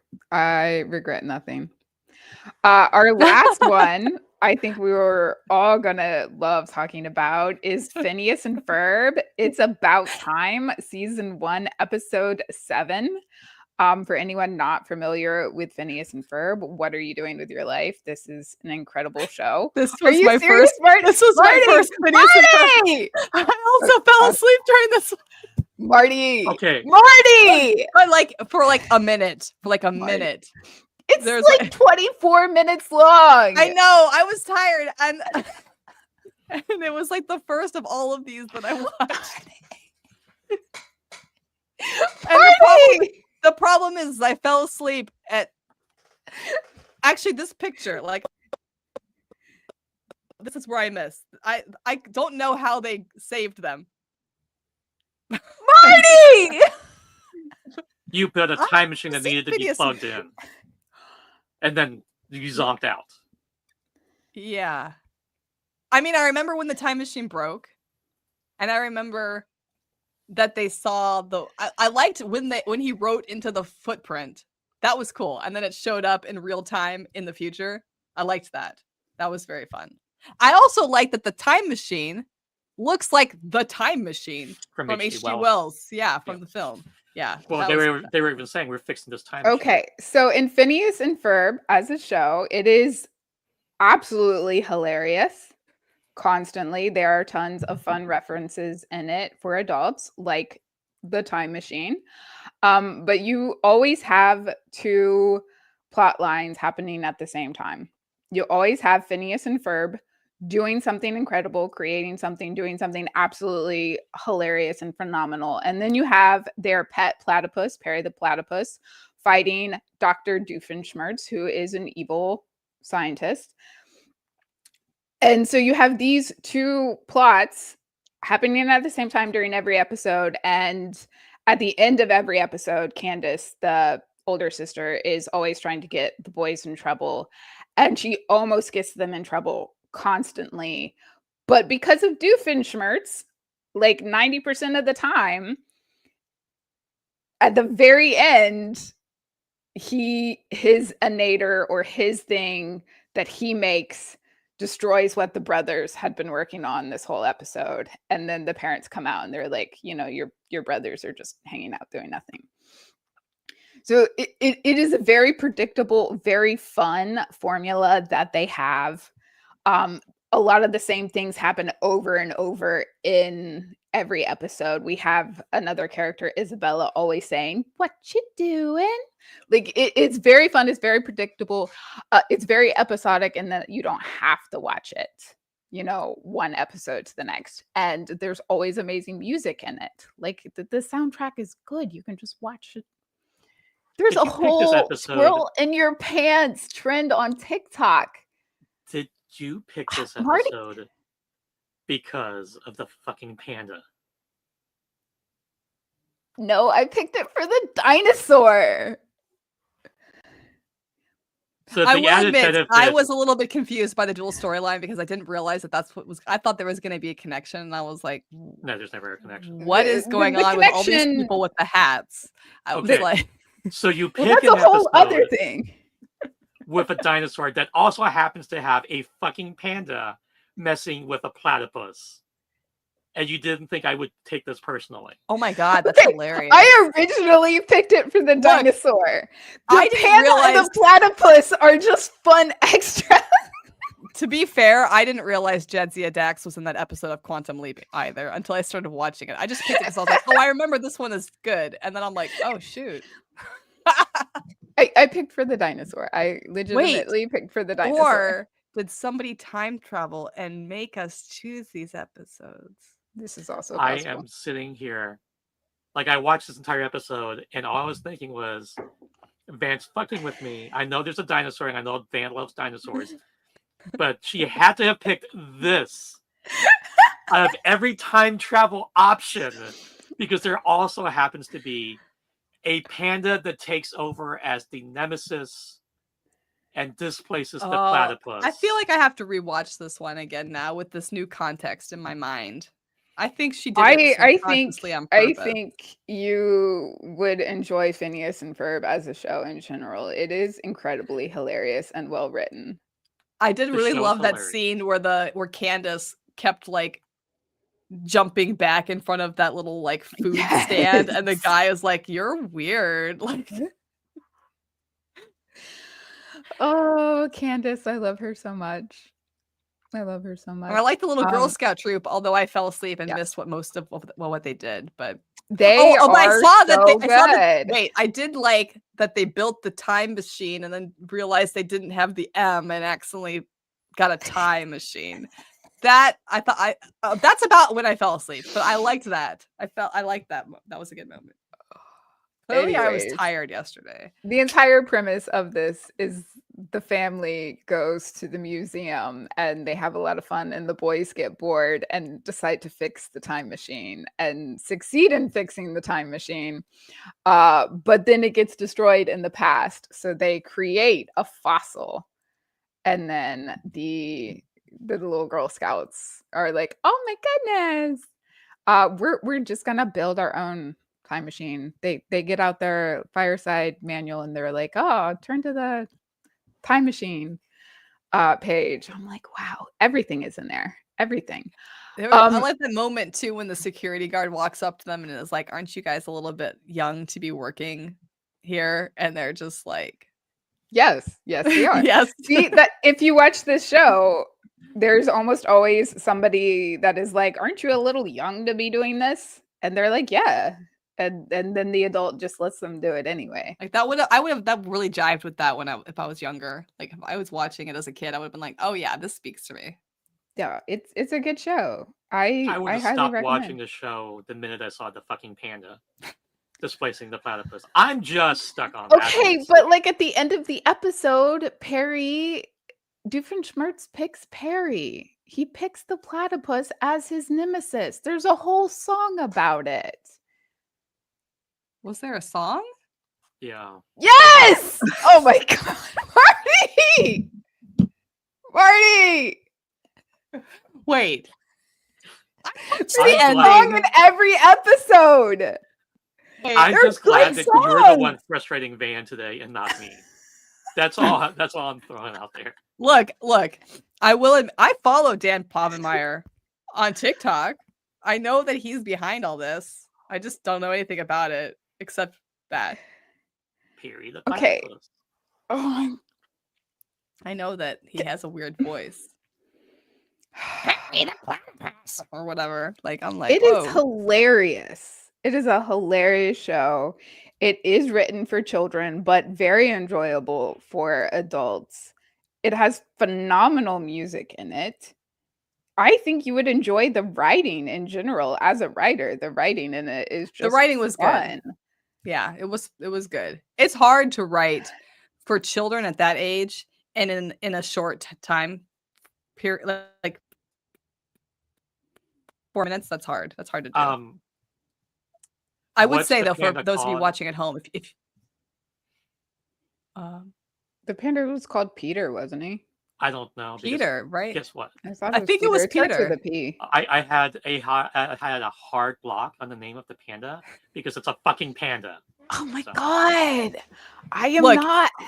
I'm just saying, if you want to like traumatize yourself, go on TikTok and Google the Perry the Platypus cosplayers.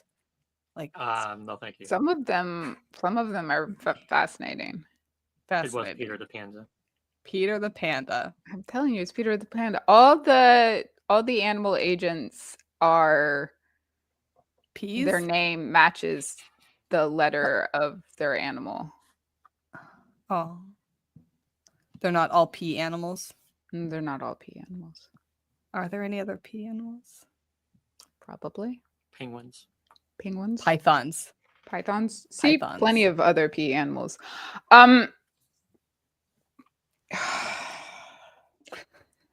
They have like a Vulcan naming scheme for the animals here that they have to start with have to be 5 letters. They have to start with the letter of the animal.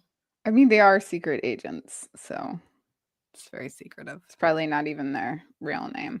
I think it was a fun time travel episode. It was a good episode. What I saw of it. Marty, party. I failed you guys. I have failed you both. Listen, Joseph is the one that picked two-parters. Did you fall asleep during those? Or was it just my No. picks? It was yours. Star Trek kept you awake. Star Trek kept you awake. I'm gonna be honest. I looked at it. I looked at the list quickly, and I saw In the Shadow of the Moon. Even though I knew that was the name of a movie, for some reason in my head, I thought that was a Torchwood episode. So I thought, oh, this will be easy. It'll be short. And then I was like, oh, it's a movie. Maybe it'll be 90 minutes. No, it was 2 hours. I'm sorry. I thought about picking a Torchwood episode. I didn't. I thought this movie was fun. It was fun. I did and like exciting, and I liked the time travel in it. It helps when you don't fall asleep halfway through the movie, though. It helps when you watch Maddox die and blow your eyes. like- How do you Look, somebody told me he was gonna die in the first act, so I knew he was going to die. So I wasn't surprised that he died. I just woke up and he was already dead. So I was like, I must. You have just missed that. can't be a hater to it until you go back and watch it. All of it. I'm sorry. You can't be a hater. I feel like this is not going to significantly change her view on this movie. I don't think it is either. You're just not allowed to be a hater unless you actually watch it. I hate watch shows and movies, and I hate read books.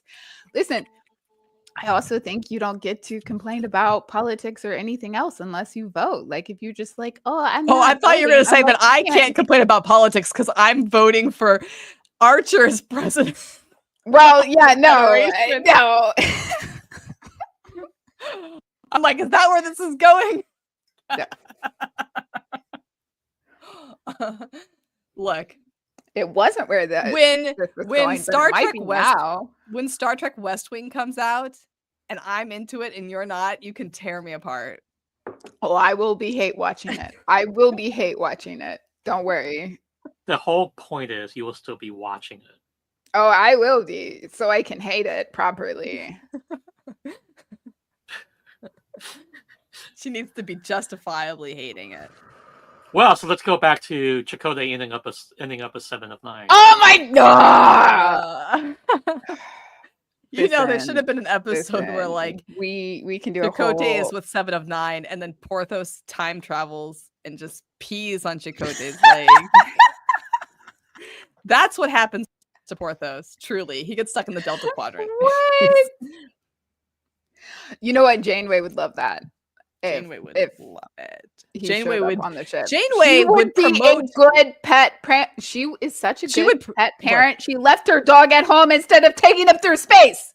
Janeway would promote Porthos over Ensign Kim. Well, yeah, obviously. Obviously.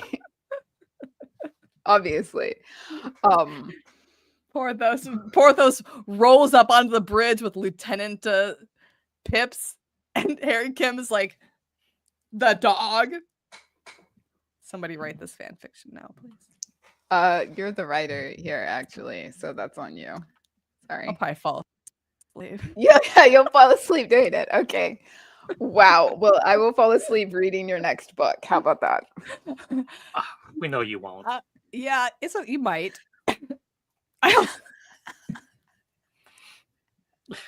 It's possible.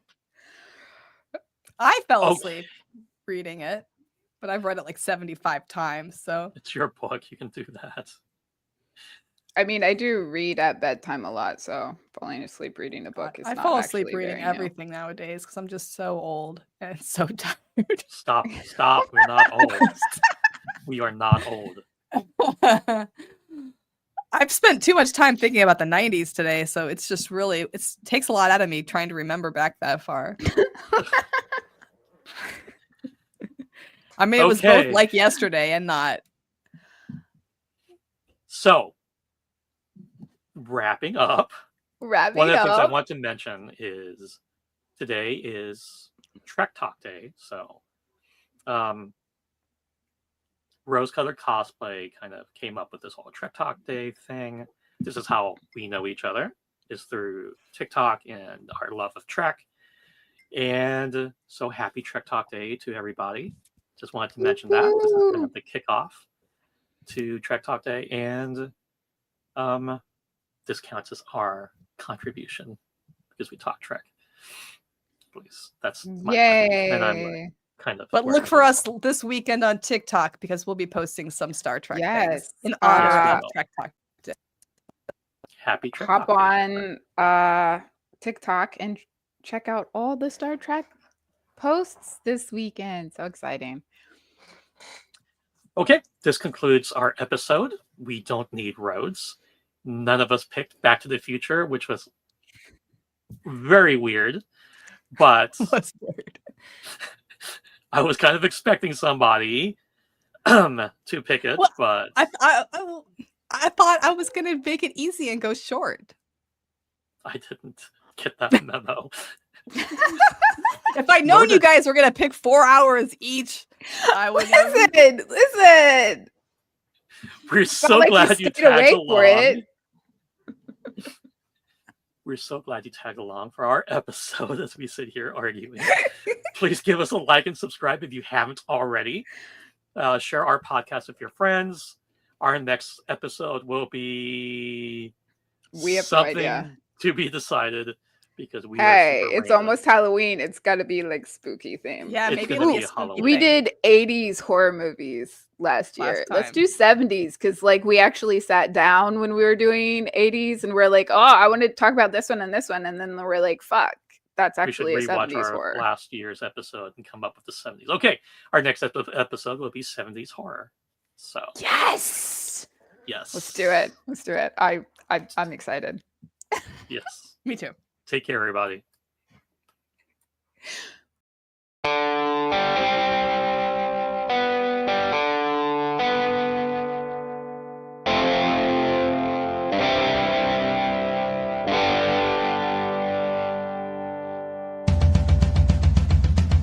Going out to explore. Julian comes to another fracking podcast. Time travel, wormholes, and more. Chevron's locked on another fracking podcast, debating all the lore. We get signal of another fracking podcast, nerdy topics galore. Systems go for another fracking podcast.